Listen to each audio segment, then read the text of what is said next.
Hi cuties! Another out and about Sunday mini vlog and another mini vlog na tulog si Soul. As usual, after church service kami maggagala and ayan na si Madam Baby Soul papunta na sa kakainan namin. Dito kami ngayon kakain sa Subway sa Arcadia sa Paseo Santa Rosa. Again, kasama ulit namin ang Angels.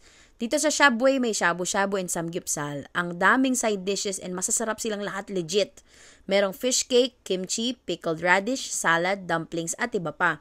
Sa mga meat naman, merong plain beef na melts in your mouth sa sarap, marinated beef, spicy beef, pork with enoki mushrooms, and shrimp. Then for the soup, ang pinili namin is bulgogi na napakasarap, savory and manamis-namis.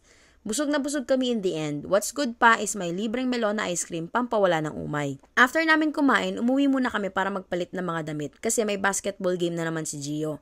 This time, sasama kami to support. Habang nagpapalipas ng oras, itong si Soul napakakulit na talaga, ang daming kalokohan. Around 8:30 PM, umalis na kami para pumunta sa paglalaroan nila Gio. At ito kami, supportive mom and baby sa Daddy Gio. May cheerleader na si Lolo! Galing May cheerleader na ang Lolo! May cheerleader! Nandito rin pala yung mother and father-in-law ko. Yun lang for today's mini vlog. Bye!